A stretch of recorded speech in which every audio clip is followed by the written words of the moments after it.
Washington football. Woo!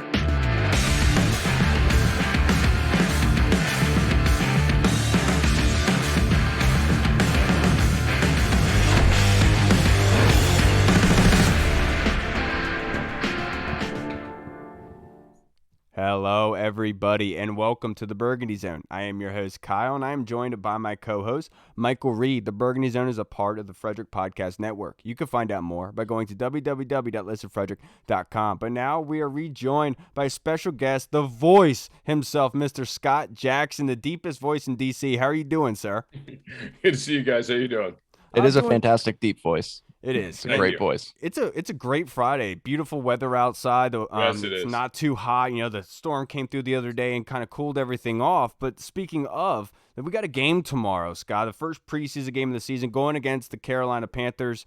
I want to ask you a question. What are you expecting out of the QBs? Because Carson Wentz is playing in this game, but how do you feel like that snap count share is going to go? Yeah, I mean, I think they run said 15 to 20 possibly. You know how it goes. I mean, if they have like a super first drive that's like a 12-play drive, maybe that's it. If they have a couple 3 and outs, or they want to get some momentum built, they want to get them a first down, maybe they go an extra series or so. We'll see. But I'd say maybe the first quarter, that might break down to be, or most of the first quarter, and then I would imagine it'd be Heineke, maybe even into the third a little bit, and then you would see Sam Howell after that. But I mean, I think certainly we're going to see all 3 of them. I've been saying all week, talking to people out there, I'm sure, there's going to be probably maybe more wow from Heineke and Howell than there will be from Carson, because he's probably going to be very careful with the way he plays, as he should be. Whereas I think those guys are going to probably be a little bit more balls out, so to speak, And, I see Howell scramble quite a bit at practice throughout the training camp. And certainly that's part of his game as well, as he's learning, the progressions and things like that. So I think that's how we'll probably look tomorrow night, and we'll see. I mean, they got a lot of good pass catchers in this team, so that's going to be the fun part of this thing. Right. And speaking of the pass catchers, I mean, the tight end position, I think, is kind of at a log jam. There's a lot of players that you could make the argument to make this team. How do you see kind of that snap count breaking down? Who do you think starts this game? I know that we've had a lot of injuries, and do you think we see a lot of these young undrafted guys like Curtis Hodges and Armani Rogers? Yeah, I would think you'll see a lot of those guys. I don't know how well Bates is. He practiced a little bit this week, latter end of it. So I don't know. They said that he might play, but we'll see. How that goes. Obviously, still waiting for Logan to get back. So it is going to be a little different. But Samus Ray, certainly the holdover here, we've never really got to see in outside of the preseason in offense, right? We saw him on special teams. Did a really nice job. Probably the most polished, even though he's new to the sport.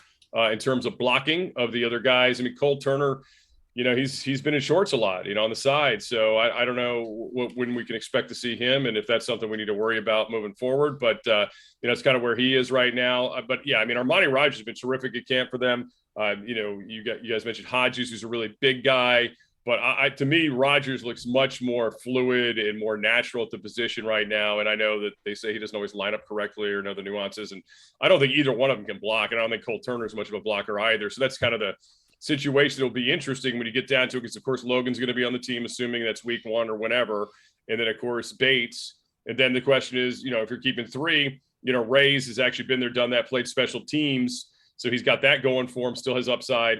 The other guys all have a lot of upside. I mean, Rogers still transitioning from being a quarterback not that long ago. Again, very interesting guy. I mean, can you sneak those guys in a practice squad? So it's that whole game, you're probably going to lose one of them. I mean, you can't keep all of them. So that's the tough part. And that's really, where, because they spend all the time with these guys in meetings and seeing them in practice, and they're looking at it, evaluating differently than we are, just going, oh, he got the ball, he runs so well, he's huge. That they'll, that's how they figure it out. And I was talking about this week. I mean, on radio, so many times we get so bummed out when somebody gets cut, and you're like, oh my God, this guy's going to come back and it's going to be the worst day of our lives because he got cut. But then it's not, you never hear from him again. Yeah. But so, there's only a few spots really that are left to be decided, when you get down to it. And, a lot of it is the juggling game and who they can sneak through, who they don't think they can sneak through. Yeah, I just want to put this on record. We did not coordinate that we were all going to wear black for this episode, by the way. So that was just coincidence. Well, it's slimming. That's why I did it. That's why I wore it too. Yeah, thank you. Great minds think alike, right, boys? Yeah.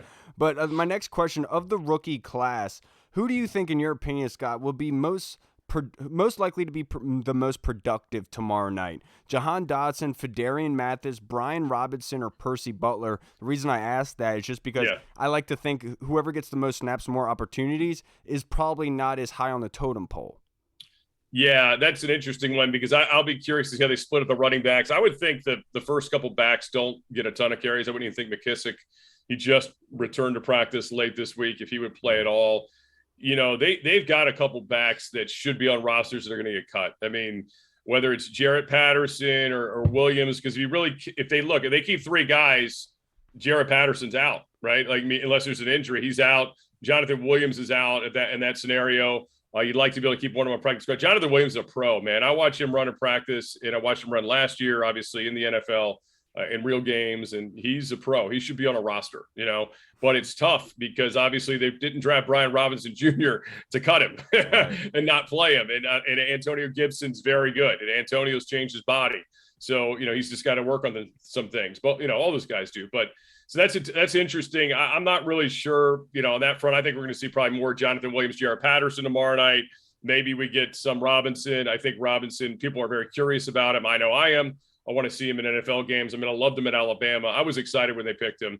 I really was. I thought it was a good idea. I think he could help both players. I think Antonio can be more explosive. You can use Antonio in a variety of ways that we really haven't seen them use him yet. So I like that idea. But, as far, Phil Mathis, we'll get a fair amount of snaps, I'm sure. But he's going to be one of the rotational tackles in this team, one of the top 5 D linemen most likely. So I wouldn't imagine he'd play a ton. But, again, he's a rookie. Probably Butler will probably have more opportunity to play, snaps because he's kind of down the totem pole a bit in the safety rotation right now. And he'll also cover kicks, I would imagine, tomorrow night at some point as well. And that's what he excels at. He's amazing at it. So okay.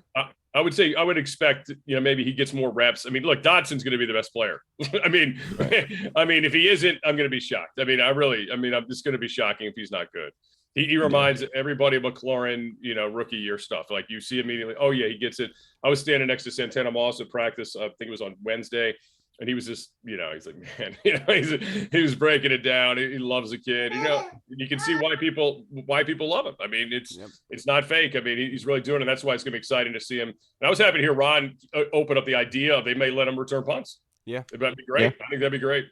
Right. Yeah. I could see him kind of in a Deshaun Jackson-esque role where when you really need a big play, James, calm down. When you really need a big play, you put him back there and you hope for the best. Like, if we're down, if we just need a spark. So speaking of the kick returns, who do you think handles these punt returns? We've heard Dax Milne, we've heard Alex Erickson. Do you think that there's going to be a split up of this to kind of see who makes the best plays throughout the preseason, or do you think that Milne kind of has it locked up? Yeah, I don't think he has it locked up, but I think he has to continue to be secure with it. Like, obvious catch the ball. And it sounds so dumb to say that. Really got to catch the ball. Of course you have to catch the ball. But a few years ago, Steve Sims stopped catching the ball. He literally was confused. He couldn't find it. It was weird because he was good for a while, then he was bad, and then he got good again. And it eventually cost him, a job here. So, I don't say that to make people sound like I'm just being a smart ass, but it really is important, catch the ball first and foremost, because you know how it goes. If you let it bounce and you lose yardage, you lose field position. It's a big deal. But yeah, Milne's had a great camp. As a receiver, he's been fantastic. Him and Kelvin Harmon have been so good. And that both of them probably can't make the team. That's the tough part. Yeah. Milne's got a little bit more versatility, obviously, than Kelvin. Unfortunately for Kelvin, he doesn't really excel on teams. Maybe he will. I don't know. He's not really a return guy.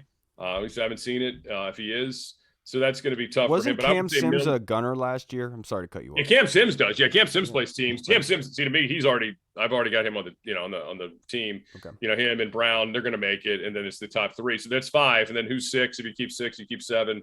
And look, the kid Mark and Michelle is going to wow people, but he's probably not making this team. And this is what happens to this poor guy everywhere he goes. He's 29 now. He's been in Carolina. He's been really good. I think somebody told me he was also in Philly. Yeah, he was in Philly a couple times. And I've seen the highlights. The guys at Hogs Haven rolled it out a few weeks ago. It's pretty wild on Twitter, like all the things he's done and people tweeting about him. And, it's probably going to happen here too. It's just a really deep position. It's unfortunate. Erickson's a pro. He's got the most experience. If you're really worried about it, you keep a spot for him. He's a pretty good receiver too. So, right. I'm not discounting him. So I think it comes down to them. I still think Milne will be on the roster. So if they kept 7, I could see maybe Erickson keeping it. But I think it is probably Milne Erickson tomorrow night or tomorrow afternoon. I would suspect, splitting the punts, and maybe they'll throw somebody else out there. I think there's that. So McGowan, 83, has caught some in practice, I think. I can't remember his name. Anyway, so there's a couple other guys maybe later in the game. We'll see. Mark and Michelle. I can't believe I didn't know this. Mark and Michelle, Sony Michelle's brother. Yes. I did not know that until Big Doug tweeted that and out. He's a pro's pro, man. You watch him run routes. I mean, every day he makes a play. Like, they throw the ball near him, he catches it. And a lot of these, again, Harmon's been terrific in traffic, and every time he gets an opportunity, he's looked so good. The best I've seen him in a long time. Obviously, when he hurt the ACL, it really set him back, and you hope the best for him. I mean, I wish there was a way. I hope there's a way they can figure out how to keep him around. But the extended practice squads is always interesting, and again, that's a game, right? Like, who can we sneak through? Who's going to get grabbed? So I just hope, for me, like, for a guy like that, whether it's here or somewhere else, I hope he plays, because I think he belongs in the league. And I think, but because of Milt's special teams ability, I would say right now it would be in front of him. But we'll see. I mean, that's why they play these things. And, knock on wood, hopefully there's no injuries, but there's always the possibility of that, and it changes the whole dynamic. Absolutely, it does. And that's why I'm kind of concerned. Like I've said before, injuries are a part of the game, but only when it matters. I don't want you getting injured in preseason. I'd rather injuries happen in the regular season when it actually matters. But, Scott, to wrap this up, I only have a couple more questions for you. Sure. Edge rusher. Obviously, Chase Young is not going to be ready to start the season. That's been well documented, said by Coach Ron Rivera. I think that's one of the most intriguing battles I'm looking forward to tomorrow against Carolina. Who do you think is going to get most of those rotation snaps? Well, tomorrow night, there'll probably be a lot of the younger guys. I would say Shaka Tony would probably play a lot. Rutimi, who was here at the end of the year, my guy from ODU, who I'm always rooting for, will probably get a lot of it as well. And, they're going to, some guys like that will probably be getting it. But I think like Hill and James Smith-Williams, I mean, one of those two guys, probably Smith-Williams, would be the starter right now opposite Montez. So they probably don't need to see them as much. But I would think it's those other rotational guys and some of the depth guys. There's this kid, 91. I don't know how to say his last name, but he's out of Michigan State. He's wearing Kerrigan's old jersey number. Panasek. I'm not sure how I say Kyle it. Panacek. Yeah. Panacek. He's been making. I mean, he looks good in the one-on-ones. But I would like to see him in a game action. There's probably somebody I'm forgetting that's going to flash. And that those positions are interesting to me. But I think, James Smith-Williams, Hill, you feel pretty good about them. Maybe it's Rutimi and Shaka, Tony fighting for a spot. I don't know. And again, maybe it comes down to who's covering kicks better between those guys and just on the sheer numbers. And then, of course, whoever that person is probably not going to be here for the full month or won't make it to October, because then by that time you would hope Chase is ready. So that's the tough part. It's funny you brought up Panacek, because when I was at training camp last week, I saw him drill bull rushing. I think it was Sam Cosme, and he looked like Ryan Kerrigan. I said to someone, "Who is that?" And to your point, the kid did look really, really good. He played in a big time conference, like you play at Michigan State in the Big Ten. You're no chump. I mean, there's a lot of it's a tough thing about the league. I mean, even though 53 seems like a lot of roster spots, it's really there's so many quality guys and quality football players out there. It's crazy. And the good thing, I like watch this team now. And it's, it's only a few spots you're talking about here and there, but, I think there are guys that have value elsewhere and could get a look. And if they can't sneak them back into the practice squad here and keep them, then we'll get a chance. I mean, there was times not too long ago, this team would cut people and they'd be like, okay, right. They go on the waiver wire, never hear from them again. I mean, that was it. You never hear from them again. Right. You're right. And it's actually good that they are building up the talent that they could watch away. Yeah. It's indicative of a good organization. Only two more questions for you though, Sure. Scott. You got it. How do you expect the offense to run? Like, obviously everyone wants them to be able to score points every single time, run down the field. Yeah. But are there some bullet points, details that you're expecting to see improvement in? Well, I think clearly, they upgraded at the receiver, they upgraded at the running back, but it still has to be balanced, right? Like, you can't expect Carson Wentz to drop back 50 times a game and feel good about it. I mean, it's just not a good formula for him or any quarterback. So I do think there still needs to be a balance. I think they could be more dynamic. I think there's definitely more big plays to be made. Look, Wentz we get it. His completion percentage is what it is over his career, but he makes bigger plays. As long as he cuts down on the turnovers and just doesn't have those foobar plays, where he's throwing left-handed or whatever, it's just like, take it. I mean, I've seen it out here practice, and not to be hypercritical of the guy, and I know people are very touchy about that, but yeah, I mean, his accuracy thing is an issue, and people, there's a reason they were talking catch radius. I mean, that's a real thing. I mean, he's not Aaron Rodgers or some of these other elite guys when it comes to that, but he does, he does have ball, guys that can adjust for him and make him look good. But when some of the crossing routes underneath stuff, he's got to be better at that, so that these guys have room to get some serious yak, which there should be with the depth of the routes and the way they want to run this offense. So I think that's going to be interesting, and Scott Turner, and that's him and Zampese are really going to have to work on that with Carson and pound it into him. It's okay to check down. I mean, you got J.D. McKissick here. Ask Taylor how helpful he was last year. How many times he bailed Taylor out in situations where he didn't think he'd get the yardage, and he did. So I think that will be interesting. But yeah, I definitely think there's a 1-2 punch here. I mean, look, Ron always kind of leans towards want to be ball control, want to be tough. But I think that also the cool part of that, as we all know, growing up around Joe Gibbs was, yeah, you could be a really good running team and you can be a big play downfield passing team. The play action can really work off of that. And I think that's the exciting part to me that you see with Carson, because he throws the deep ball really well. I mean, he really does. And even though him and Terry are still working it out, he definitely, I mean, that's where he excels, making those bigger plays in his arm and his size. I mean, it's been obvious from day one of OTAs that the difference there that they have at that position is just, again, protecting him and making sure that he just don't try to do too much, because I think if he helps his playmakers, he's going to be in a good spot here. Yeah, and I think from 2012, we all remember what a strong running game can do for the play action and deep downfield passing. But last question I have for you, obviously, was the fireworks on Twitter today. Jason Wright kind of responding to Scott Abraham and ABC's interview with Carson Wentz, standing up for Carson in a way. And you have a unique position. Obviously, you're a fan of this team, but you're also in the media member as well. So I want to get your opinion on this in an honest way. Well, I mean, look, the criticism, Carson, I'll say this about Carson. He's handled everything perfectly since he's come here. I don't know what happened in Philly. I don't know what happened in Indy. I think the Indy thing seemed like the players liked him, the way they were talking about him when he left. I think it was different. I think it was more an ownership issue there with him. Well, some of it was the COVID vaccine stuff. Anyway, whatever. Frank Reich, though, the bottom line is, look, he's had 3 teams in 3 years. Maybe if Scott could have a mulligan, he'd phrase it differently, whatever. These are questions Carson has answered very well and very professionally throughout. I never think it's a good thing for teams to threaten media and say they'll take away access because they don't like your take or your question or whatever. I mean, I just don't think that's the way to go. But hey, they're all adults; they can do whatever they want. I mean, Scott did his interview, and I thought Carson handled it well. I don't know. It's just kind of wild to me. I just think, you're playing into a lot of bad narratives when you go down that road, when you're like, oh, we're going to cut you off. You don't say what we want, you don't play nice. Like, oh, okay. I mean, it's just, I don't know if that's a good route to go. Now, see, the one defense I will have of Jason Wright, is he said the special access, like the one-on-ones, not all the access, but I understand. Yeah, but point. That's not right. I mean, it's whatever. He can do what he wants, the president, but, that's fine. I mean, if you want to be that way, but I just don't. I think it. Look, did you see the reaction on social media? Was it positive towards the franchise or negative?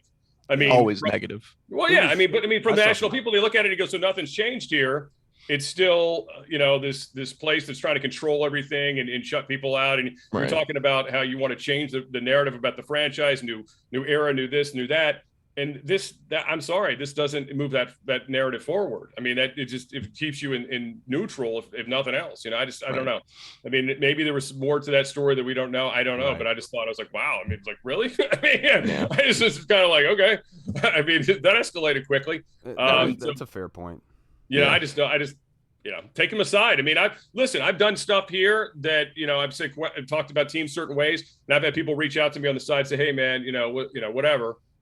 With different organizations, and to get their opinion across to me or whatever, that's fine. I haven't seen that before. That's new to me around here, at least. I got you. Normal. That's a fair point. That's why I wanted your opinion. I've seen the narrative getting pushed out that it was like, and look, they're both going to go on. Jason's done a lot of really good things here. I don't know if he would, like I said, maybe Scott would rephrase, maybe he'd take it back. I don't know.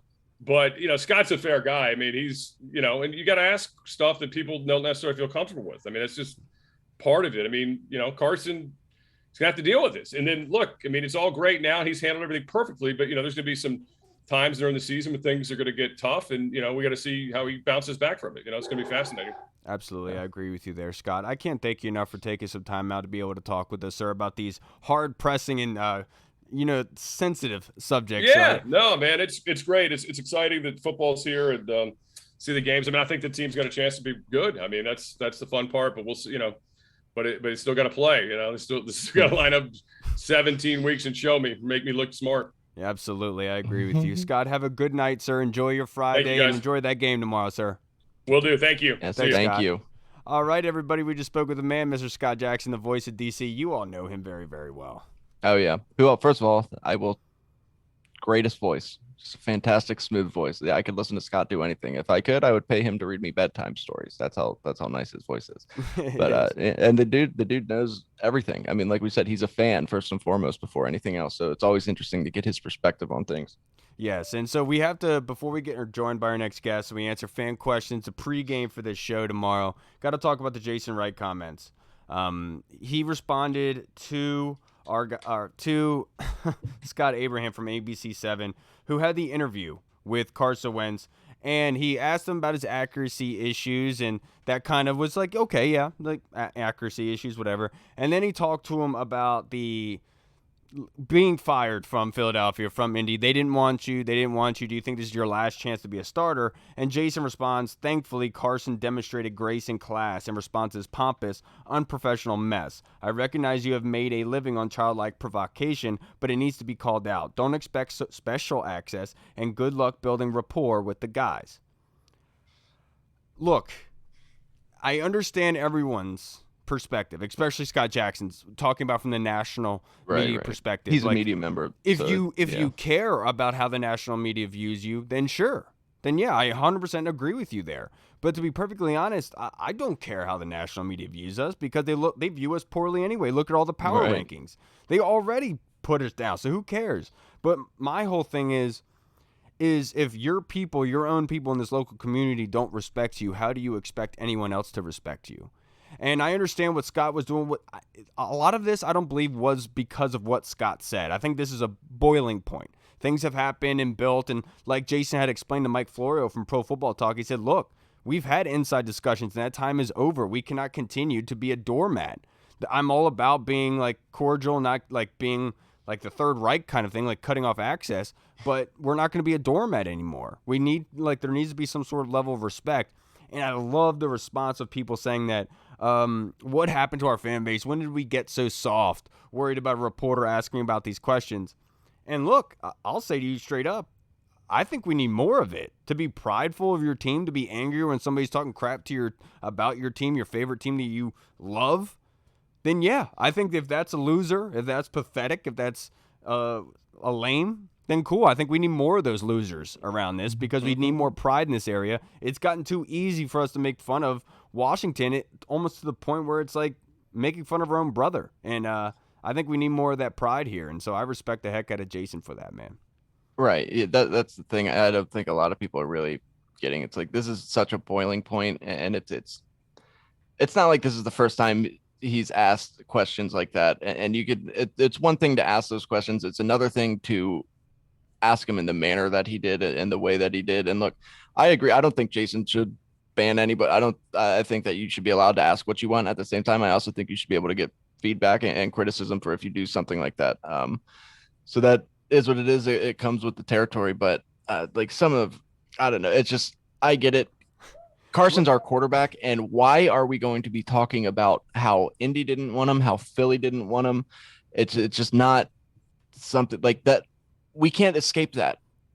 Indy kept talking about Carson for weeks after they traded him. Like it was all over and it's time to stop. And finally we get away from it a little bit. And then a reporter goes and asks him these things. And I get it. He wants to make the headlines. He wants to make the hard hitting things. He wants to go viral on social media, but you also have the right to be called out for it. Now, should Jason not let him ask these questions anymore? Maybe not. Maybe you can call him out for sure, but don't restrict access or anything. But at the same time, this is clearly boiled over. This is something that they've all discussed. It is what it is. It doesn't bother me. Like you said, I'd much rather just hear, I don't know. I can't explain it, but this is a terrible example, but I'm going to use it. And I apologize ahead of time. Okay. I'm just going to put that out there. But how do you deal with a bully? Right. And so that's essentially what is happening. You beat him up. You send a message. And that's what Jason Wright essentially did with Scott. He said, we've behind closed doors with a lot of the media local here. We have said that we don't want you to blow smoke up our rear end, but at least give us a little bit, an ounce of respect because we are being the punching bags. And I understand that is a product of what they have built themselves with Snyder and everything. And I get that. But what they're saying is we've told you privately. And now the time is over. And so when the Japanese did Pearl Harbor on us. World War II Oh, very, happens. very sneaky. The Japanese start sending kamikazes at our ships. We called it unfair warfare, unconventional warfare. It was terrible what they were doing with kamikazes, blowing up our ships and everything. Well, America sent a message. And look, I understand what you guys want to say. I understand and I agree that it was horrible with what the effects it had to the citizens with the nuking of Japan. I'm just saying that was a message to say if you ever try to give us a peace treaty in the future and you want to stab us in the back, this is what's going to happen to you. And that's essentially what I think Jason is here, because what Jason is saying, he's not saying you're not going to get access anymore. He said don't expect special access. Not saying you're never going to get it ever again, but just don't expect it. It was a message to say we are tired of being a doormat. We need some respect here, and we can't get outside national respect until we have respect locally here. And I agree with that. And also, Carson Wentz, somebody went out and stuck their neck out for him. Like Jason Wright, the team president, went out there and said this in defense of Carson. And I think that's something that will resonate with Carson on a human level. And look, I don't think it will translate purely into play, but it does create that family wanting atmosphere. And maybe it does get the most out of Carson because it's not something he had in Indy, and it's not something he had at the end of Philly. I was about to say he hasn't really had anybody do that for him. He's had head coaches. I mean, Frank Reich, we know he's stuck his neck out for him, but he hasn't really had anybody like a team president be like, hey, this is our guy. You guys got to chill. Like he hasn't had that. He's never had their confidence, at least once he started playing poorly in Philly. So you're right. And another thing, Japan, man, they just wouldn't quit. It was one of those things where you were going to have to fight them till the end. So you had to drop the nuke. And unfortunately that comes with it. But hey, that's for another podcast at another time. It was horrible because obviously the civilians had nothing to do with it. Obviously they're just innocent people. We're never going to stop fighting. I just needed to use an example to basically say like, it was a message is basically what it was. Right. It was obviously aggressive, but so was the question to Carson. And so you have to be able to deal with that aggression. Speaking of which, I know we're getting way off topic, but I'll talk to you about it off air. But man, some of the things the Japanese did in World War II, have you read about that? Their soldiers, like there was Nazis that were there with them, like literally, and they had to call the German officers and be like, you got to get me out of here. These people are disgusting. Like seriously, look up their war crimes. It's like to the point where Nazis are like, that's disgusting. That's intolerable. You can't do that. Like some of the stuff they did was pretty sick, but anyway, I don't want to be pro-Japan. But that being said, obviously the U.S. and Japan are great allies now. So just because of what happened in the past, what happened today, does not mean that Scott Abraham and Jason Wright can't rekindle that relationship. It's just Jason Wright wanted a point to be made across. And that was, don't stop punching us as much as you are. Let's start getting excited for the season because there's a game in 2 days and we're sitting here talking about Philly and Indianapolis when we should be asking, are you psyched to be in a Commander's uniform for the first time going against Carolina? What are you looking forward to? None of that.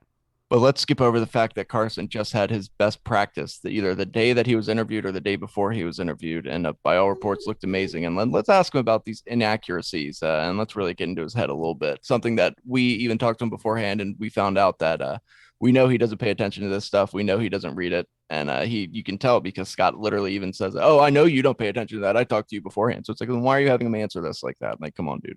Right. I don't know. It's just a little shady move. And sometimes I love it when reporters get called out for doing that stuff. I'm sorry. Maybe I'm just weird, but I think it's good. Yeah. And I'm just glad that somebody stood up because honestly, at the end of the day, all it says that Jason Wright deeply cares about this team. You can say one or another things about maybe his temper, being able to control his emotions and all that jazz. I get it. I understand from an adult and professional aspect. You're probably right. But it shows how much Jason does care about this team. And all we've seen over the past 30 years is people coming to this building not caring about this team, doing whatever they want, and then dipping with money in their pockets. And that's not Jason. Man. Another Jason, thing, he cares, obviously. He cares for these players, and it's really awesome to see that. Stop chewing on my phone, dog. What were you saying? Like I completely get it in one regard because it's like, yeah, obviously this has been going on for so long and Washington never gets the respect they deserve. And like, even to the point where like, this has been boiling over. And like I said, I'm not excusing Jason for saying it, trying to withhold any interviews or anything like that. But like, this has clearly been going on for a long time. Washington's done a lot to try to change their outlook and to change their national perception and to really just change their team in general and what they're about. And this type of stuff is still getting brought up. But to Scott's point, does it really change anything? I mean, like, does it I mean, No, I don't know. we're It's just already it's a nationally mess. looked as I terribly know. as we are, so there is no I know. bottom at It's, this point. you Let's know, just who cares? right. But last thing that I'll say before I get what's up, Cole? We are now joined What's by our up? man, Mr. Corey Stop Sanchez of chewing on On my the phone, dog. Warpath.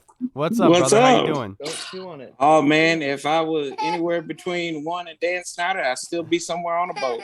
My man, I wanted to get your opinion because we were just talking about the Jason Wright fiasco. But before we get into fan questions, if you briefly wanted to kind of just talk about it, what's your thoughts on it? Yeah. So here's my thought on it. I think Scott was coming from a place of intrigue. I don't think he was trying to set up Carson, and I thought Carson handled the question really well. He did. Now, Yeah. could it be rephrased a little bit better? Yeah, but this is a question that fans have asked of Carson. Media has asked of Carson, but Scott Abraham is the only one who's had the gall to ask that question. Could it have been rephrased better? Sure. To the point of Jason, I think that, he's right to defend Carson, but I think he took it. I think he crossed the line in the sand. And then when you get the West Virginia win back, Mike Florio in on it, I've got Jason Wrights. No, if you ever been to his hometown of Wheeling, it's nothing but a dust bowl, and I think that's probably what his little toupee is made of. That's why I can't watch Dust. NBC. Yeah, not the biggest fan of Florio. Yeah. But yeah, so I mean, I get where people are coming from. With the, we want to defend Carson. And like I said, Carson's a big boy and he did a great job of not overreacting. I think we need to see that more sometimes because people are going to ask you tough questions. They get paid to ask you tough questions. And, Jason, I think that last part, it sounds like censorship. None of us are big fans of censorship. Right. So I don't think threatening him, I think maybe making a call to WJLA and talking to Scott about that probably would have been the better way of going about that than just going out there on Twitter, because it's low-hanging fruit with this organization, which I know that, and we all know they have done a lot to clean up their act, but that just sounds like something that rings the bell of being of the old guard and not this new guard that we're bringing in. But yeah. 100%. And that's the one thing, like the inaccuracy stuff, like you said, I get that's been a big thing over the last few weeks. But the one thing about the Indy doesn't want you, Philly didn't want you. It's like we got to move past that point. And I get, look, this is his first time interviewing. Of course, he's going to ask something like that. But it's also like I understand where the frustration would come in, where it's like we've moved past this. Indy wouldn't stop talking about this guy for the longest time. And we want him to know that he's our quarterback. He's wanted here. But you're right. I guess at the same time, I mean, of course he's going to ask that question. I mean, that's what he's paid. It's going to come up 3 more times this year, Reed. I know. I guarantee. Yep. Both Philly games 3 more and times at least. Right. Yeah. And so that it's frustrating, but yeah, I mean, I do. You're right. I didn't think about it from kind of that perspective at first, where it's like this is going to be asked. Maybe Jason didn't handle it the best, but I do like the fact that Jason stuck up for our guys. I think that says a lot about him. Yeah, and I totally agree with that. And that's my whole point about it is that question has been beat into the earth. And we have gone over it ad nauseum. But then you have a couple minutes, 2 days before the first preseason game, where the first time they go in front of the stadium, in front of the fans with the new jerseys on with a new quarterback, and that's what we're talking about? That's what you're asking him about? Like, what are we doing here, man? And I understand. Look, I get it. I understand the whole censorship part. I just understand the message that was trying to be conveyed. I totally get it, because I would not like to be a doormat either. And it's, I'm sure it's exhausting. But me, like, I live for that. I love being walked all over. I am so beta. Before we get into our fan questions, guys, look, one thing that you're looking forward to in this preseason game tomorrow against Carolina, Corey. I want to see who's going to be that starting end where Chase is not going to be playing. I want to see that right now on the depth chart. It looks like it's going to be James Smith-Williams on that side. So I think he's going to get the first stab of it. Casey Toohill, and maybe they might push him over on that side, although he is backing up Montez Sweat. So that's what I'm really looking forward to. I think that the right guard spot also may be a place of interest with Trey Turner and Wes Schweitzer there. I think that it's about the big guys up front, and it's delicious, no pun intended there. But I think those are two big things. And then who's going to be the backup? Who's going to be backup free safety there, right? I think that they had Percy Butler on the roster ahead of Jeremy Reeves. So that's another thing. There's a lot of little backups I'm looking forward to seeing tomorrow. Yeah, absolutely. The one position you guard spot you brought up, Sadiq Charles. I'm really excited to see how he looks tomorrow. I know he's been banged up a little bit, but offensively, I'm really looking forward to see how they move and run ball.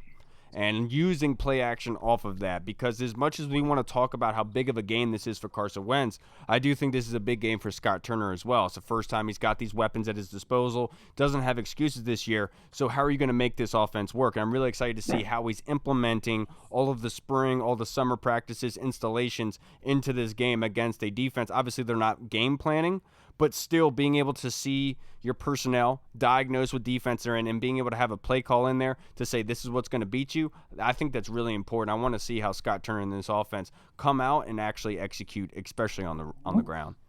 Yeah, and I mean, just that too. I'm excited to see Sam Howell. Look, I've never been much into the Sam Howell hype just because I know, look, he's a mid-round pick, and I don't want to pump too many rainbows up into his ass right now. But I'm excited that he's going to get a good amount of playing time. We know that. We know Carson's not going to play much. We know Taylor Heineke may get some go, but we know what Taylor Heineke can do. I'm excited to see Sam Howell, that big old arm. He's made some big plays in practice, and I'm excited to see what we have as a mid-round quarterback, and can he develop eventually into somebody? And you're not going to be able to tell that just from one preseason game, but it would be very nice to see some flashes. Yeah, totally agree with you there. Now let's go on. Yeah, no, to I know though. I know our that you fan do. questions, and this one is from the Colonel, and this is pertaining to training camp and rosters. Corey, I want to go to you first. He says, according to Street Scores Rico, Marken Michel has been balling out at training camp. He may have the most touchdowns at camp if he keeps up this pace. Does he have a realistic shot at making the team, Corey? Yeah, I think if you're performing out there, the only thing that will hold him up would be his age, right? He's 29-year-old wide receiver, so he's clearly old in that level. But I also would say that is he going to win the Semi-Cobb Award for preseason MVP? That's the thing. I defer to the former NFL scout. What a good Mike name Reed. drop. Yeah. Well, Mike, you'll know this more than I do since you're a former NFL scout. So I defer to you on that. Yeah, go ahead. Hit me. Yeah. Hit me with it, guys. What else do you guys want to know? Honestly, I think it's going to be really tough for Marken Michel to make the squad. And the reason why I say that is especially because of the injuries to tight end and the offensive line. Because you can't go into the season with Logan Thomas being out, with John Bates still being banged up, and then only have two tight ends at your disposal for the time being. They're going to have to be able to supplement that with other guys, and that's going to take positions away from other people. And so, yeah, we've been speculating that they're only going to keep 6 wide receivers, and I think that the special teams ability is going to have a lot to do with it. That's why I think Alex Erickson or Dax Milne would have that spot, and Marken would be the guy left out. Obviously, he has been balling out at camp. We heard that from Scott Jackson. But the difference is that if it's that 7th spot, I think Marken Michel does make the team. But because of the injuries to the offensive line and tight end and the possibility that they might need another body there just in case of injury and everything, I think that would take away his chances completely. I really like his story. Michel, from Dodgeball, my man. He's been balling. Yeah, no, he has. And it's one of those things where wide receiver is such a logjam that, towards the end of the roster, you're really going to have to stand out on special teams. I mean, hell, we've heard James, God, dog, you gotta chill. We've even heard even heard about somebody like De'Ami Brown at that 4th spot having to play gunner on special teams or something like that to really make a mark. And I think that Michel can do anything. I think that he's somebody who's willing to do whatever it takes to make the team. I would love to see him make the team because I think he's somebody who deserves, as we talked about with Scott Jackson, he's made plays for different teams. And he always just seems to kind of be that guy who's right on the cusp but doesn't quite make it. And I would hope that he does enough.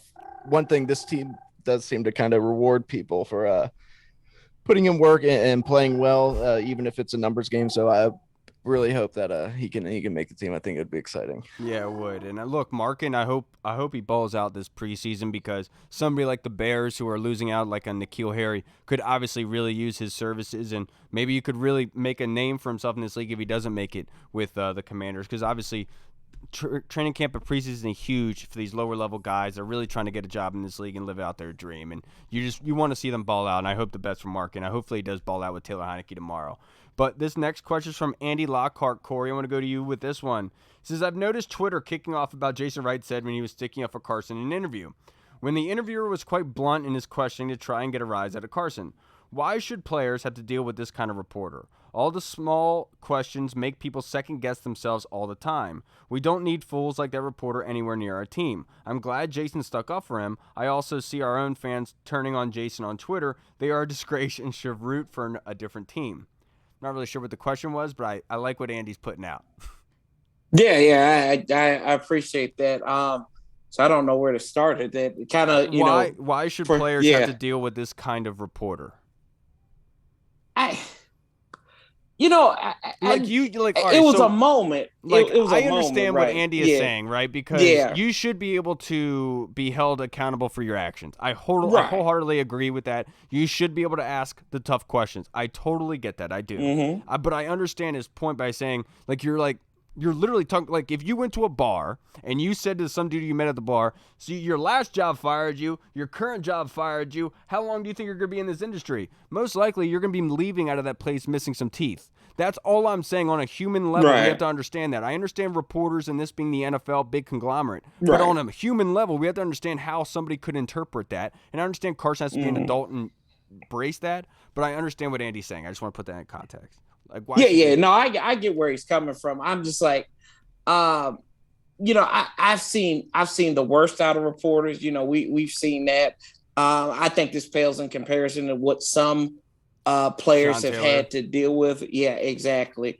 Players have had to deal with before. No, I don't think they should be subjected to, some crazy lines of questioning. And, even to your point, Kyle, that you made a few minutes ago is, we've talked about this ad nauseum for since March about, Indianapolis didn't want them and Philadelphia didn't want them. So, I don't think that I think they have a right to rebut if they feel like it's such. If Carson's like, whoa, hey, we've talked about this too many times, I feel like he's in his right to go like, yo, we're not talking about this again. Let's just move on forward. And I think he did that in a classic way too. So, I think that they shouldn't be subjected for it, but I think as pro athletes now, they're activists for their own causes. I think they've got to be activists for their own name too sometimes. And I think if he felt that line was crossed, Carson would be well within his right to be like, "Whoa, here you go. Here's counterpunch right there." Yeah, absolutely. Yeah. It's just like, I understand from Scott's point of view, like what he was doing and everything. It's just it's really hard for me to go past it. I don't understand. I don't. And I understand the withholding of access. I'm not saying that. I'm not saying that at all. It's just the way I look at it from the team's perspective is like my son with daycare, right? Because they have to ask for permission to interview Carson Wentz. So you're basically allowing them to watch your kid for you. And you're saying, okay, yes, of course, go take him. And if I go to pick him up every day and he's upset after being at daycare all day, I'm not going to take him back to that daycare.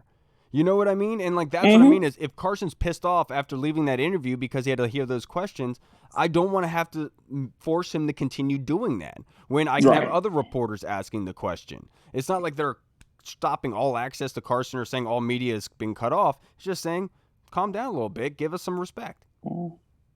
Yeah, and I think what's getting lost in this too is two things, right? We've all met Scott Abraham. Great dude if you ever meet him in person. A real cool dude. And then if Warren Sharp hadn't have retweeted this and cut this up, would this have been that big of an issue? Right. I think Warren had a lot to do with that because everybody's retweeting what he put out there. And, Scott has cut up of a lot of that interview where it was a really good interview, but, we focus on the sound bites and somebody so prominent covering the NFL is retweeting it and everything. And then, like I said, with West Virginia Wally over there at Pro Football Talk and getting on Jason Wright, it's just a perfect storm of everything. Which but like I said, if it wasn't in the mainstream, I don't even think this would be an issue. To be honest with you, we would have been like, he shouldn't have said that. He should have said that, and we would have moved on. But that's a very good point, though, because I didn't even cross my mind that there was the rest of an interview. I didn't even think about it. I was just saw Warren Sharp posted. That's what I first saw before I even saw Jason say anything. And I probably should watch the rest of the interview. And I understand that argument that Jason basically is creating the problem, right, by retweeting it and everything. But my whole thing is this was a useful message to send because it's camaraderie. It's building the team together. The Carson has somebody defend him. He feels comfortable, right? And I understand that at all. But now this next question is from the Command Central podcast. Let's go to you, Corey. How do you think Carson Wentz does tomorrow? I think he leads an efficient drive for a score in those 15 to 20 plays. I think that he's got some added motivation now. And it's just ironic that we always have something not related to football the day before football game with us. Yeah. But no, I think good thing there is a football game because that's going to whitewash it. Right. Pause. Yeah. But I think that he'll be very efficient. I think he'll miss some throws, but I think for the most part he'll get down there. I think we'll see a lot of the run game, but I think Carson will lead a scoring drive, whether it's a field goal from Joey Sly or whether that's a touchdown drive. I think he will get a score in those first 15 to 20 plays that Ron is alluding to. Yeah, I hope he scores. But I think he'll play okay. I don't think that he'll give us a note of confidence or anything like that. I think they're just trying to see how the chemistry is and everything. But I do expect him to be able to hit the tight ends a lot tomorrow. So expect that these guys to be getting plethora of opportunities like Curtis Hodges, Armani Rogers. They're going to be able to have the balls in their hand, especially with Carson there. So I expect him to move the chains and everything, and maybe one big shot, maybe one shot downfield. But I'd be kind of trepidatious to say that just because you don't want to expose exactly what you want to do in some situations. But that would be cool to see in the new uniform, to see Terry or Jahan catch an 80-yard bomb. That'd be sick, dude. Right. Yeah. I think obviously best case scenario, like you said, is we go out there and we see enough after like a nice 12-play drive where Ron's like, all right, you guys are good. Let's get out of there. But I think realistically, I mean, this is his first time in this offense. We know what kind of a quarterback Carson is, and there may be a little ups and downs at first, maybe some miscommunications, but I think overall he will eventually get it right after the first couple of series. We'll go on a nice drive, maybe get some points, like you said, a touchdown or a field goal. And I really expect Carson to kind of, as we see him get more comfortable with this offense, to kind of grow. I know that since preseason shorter, it's going to be a little difficult, but I think early on in the season, we're going to start to see a click with Carson, and we'll feel a lot more comfortable. Oh, I agree with you. But Reed, I'm going to keep this next question with you. This is from Commander's Call from DM. As well as we are into training camp and beginning preseason, what do you and your team see as the untold story that will take over the Commander season and wind up being much bigger than we all thought? My thoughts are that the efforts the team made to win the fans back is going to be much more of a positive story than is being talked about. That's a good one. I like that. I think that something that hasn't been swept under the rug, and look, I know that this has kind of been a big deal at times during camp, has been the progression of Jamin Davis. And I think something that kind of gets lost is just how good Cole Holcomb has been. I know that the franchise has kind of tried to put Cole out to the media. They put him on the front of things. He's always on any promo. They're always talking about Cole. And I think some fans don't really realize just how good Cole has been coming from where he's at and the type of skills that he has. He's very athletic. I think Cole Holcomb is going to have a huge impact on this defense. I think that he's going to kind of assert himself as one of the best tacklers in the NFL for the second straight year. And I think that Cole Holcomb's effect on this defense is going to be greater than either Jamin Davis's effect or his ineffectiveness. And I think fans are really going to start to buy into Cole Holcomb throughout the year. For me, I think it's Charles Leno. And the reason why I say that, they gave him a contract. Obviously, they plucked him from the Bears.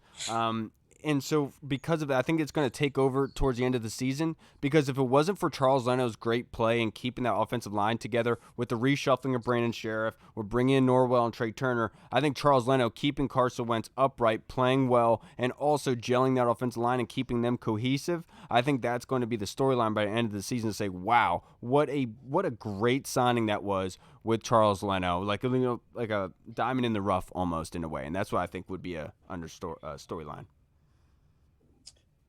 Under storyline, Jeff Scanina's fingerprints left all over this defensive line in a positive light. The fact that we get a lot out of Montez, more than what we were expecting. Chase coming back and putting together a valiant effort on, back on a path of respectability for this defensive line. I think that we're going to see the dividends in small increments. And then also, I'll give you a bonus one, and this might be more of a hot take. Scott Turner will have this offense so right that he'll be in a conversation for a possible head coaching job. Love that. I've said that many times. That's a hot take, but that's a very hot take. I will live and die on the hottest of takes. I've said that the league is obviously going towards a younger offensive-minded kind of head coaches. It wouldn't surprise me, with Mike McDaniels getting a job and everything down there. With no disrespect to Mike McDaniels, he deserves the opportunity. And he looks like logic. He does look like logic. He does look a lot. He looks like a crazy man. Like he looks like. Oh yeah, you can tell when that guy's like 60, he's gonna be terrifying. Yeah. Like he's gonna be like yelling at kids to get off of his lawn and like.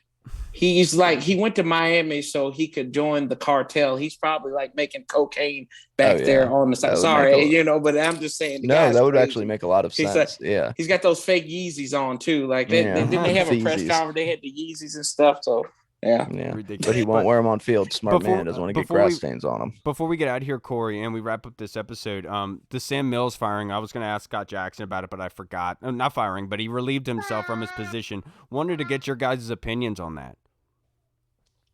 Well, you got two follically challenged guys on here, me and Scott Jackson. So, this is going to be a great show. Shout out to Jackson. But what took you so long? We knew that this was the guy who it was the catalyst of a lot of frustration. I think you would have saved yourself an opportunity. And it's hindsight's 2020. This is all coulda, shouldas, and wouldas. But I think you have a conversation where maybe Tim Settle might have still been here. I think Matty I probably would still be here, most definitely, because he got cut. I think this may change the conversation for Deron Payne, too, in the limelight. I think it was something that was necessary, and I think it shows growth and understanding from Ron Rivera, because this is a guy who's in Carolina before Ron was there and was there the whole time with him. Since Ron Rivera has been a head coach, there has been two people that have been with him. I'm pretty sure, maybe three. It's been John Matsko, Richard Rodgers, and Sam Mills III. Pete Hainer. He showed this offseason too. He did. Who Mills did? Pete Hainer. Pete Hainer. Pete Hainer. Yeah, Pete Hainer.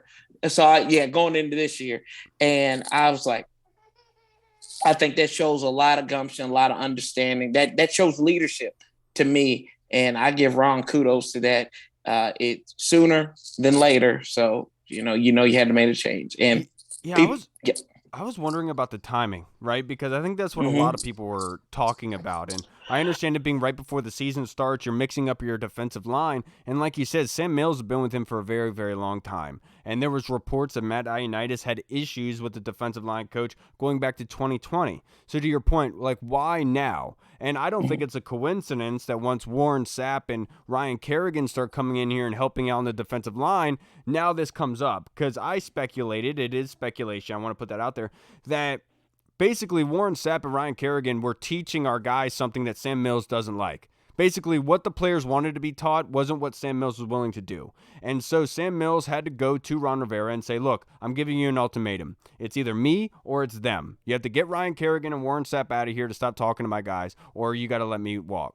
And that's ultimately what I saw, because that would make sense. He comes back from Hall of Fame weekend talking to his dad and all that. All of a sudden he comes back and he's relieved of his duties. Somebody uploaded a video of Sam Mills like being interviewed on the practice field that day that he was relieved. Yeah, he didn't sound like the guy that was pissed off.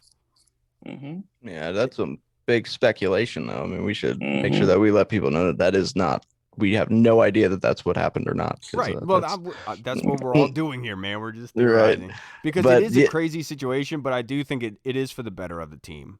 Yeah, the thing, I mean, you don't do that at this point. Like, it's way too, something clearly happened where there was clearly, I mean, as Ron said, there was a disagreement. Obviously things got pretty bad, I would imagine. But yeah, I think that this was the right move. Look, I like Sam Mills. I think that he's a good dude. Obviously he comes from good lineage. His father just inducted into the Hall of Fame. And I think that clearly something went down, and this move should have been made way earlier than it was. But I mean, it is what it is. I think that we're in a good spot. And if this is the reason that the D-line hasn't produced maybe as they have the potential to, then we will see that and we will get some more production out of them. I'm really hoping that is the case. I mean, shout out Sam Mills. I don't want to think that he's a bad person, or I don't want to think that he was a problem or an issue, but if that's what it is, then we will find out. Yeah, and I understand the argument people are going to make where you have players influencing who coaches them and stuff. You're kind of losing the control leadership aspect of it.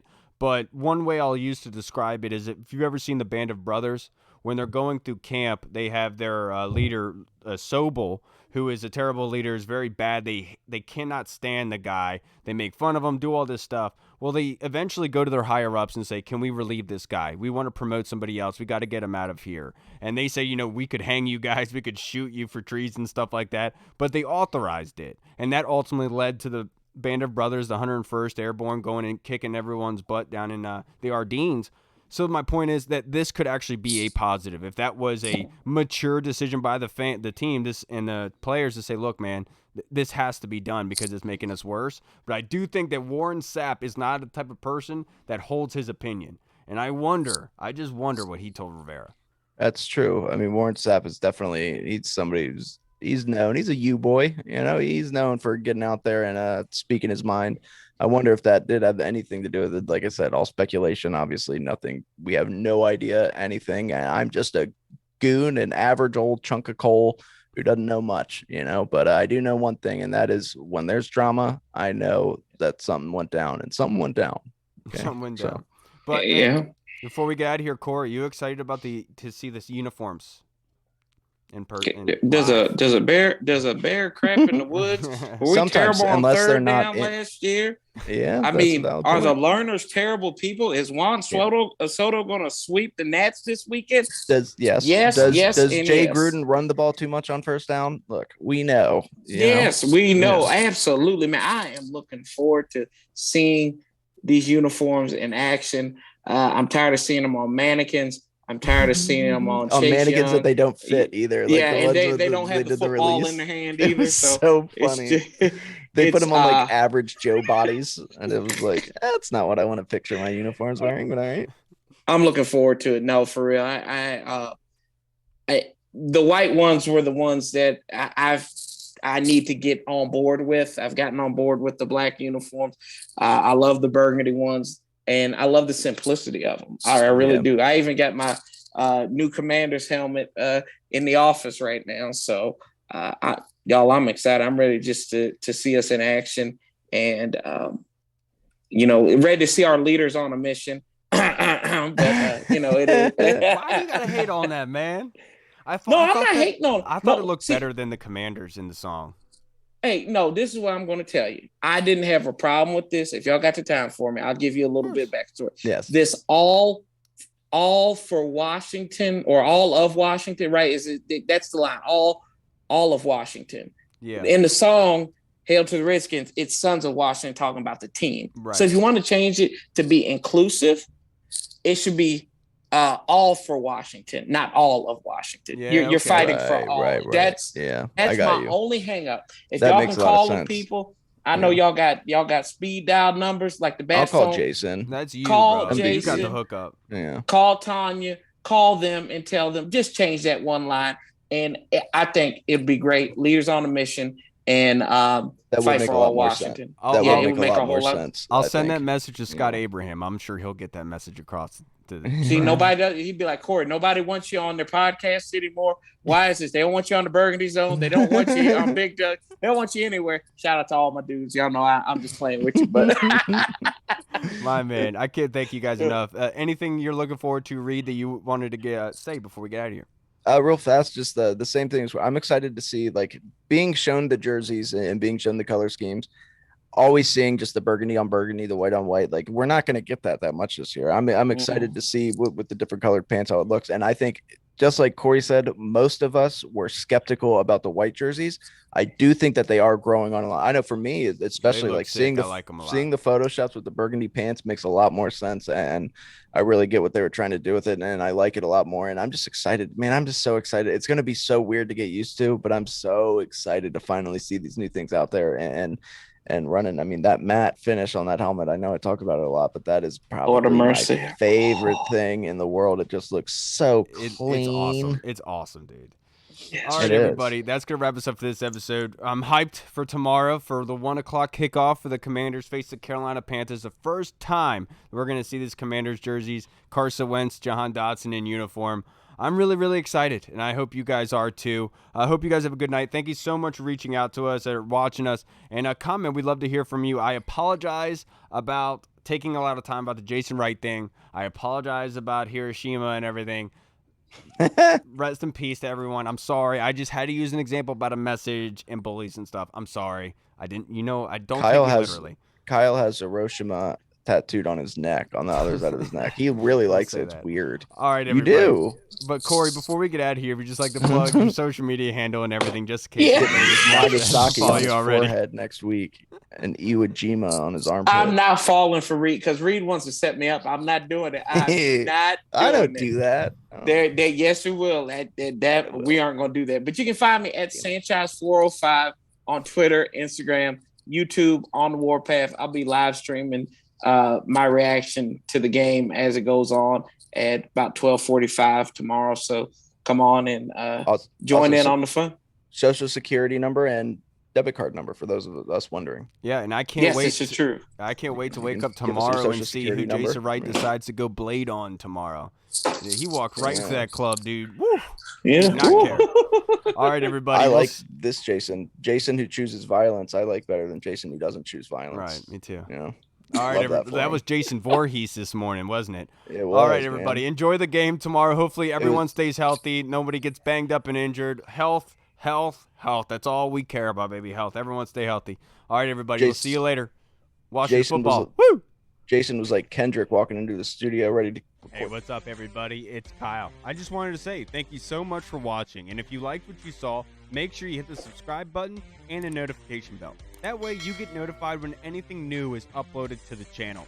Also, we just launched theburgundyzone.com. You can go there and find all of our latest news, articles, and the latest episodes that are uploaded. Again, we also have the Discord chat server, where all of our VIP folks are in, like Andy Burrows, Scott Hartley, Sergio Martin is in there as well. Don't miss out on the Discord chat server. Go and check that out. Until next time, everybody, Washington football. Woo!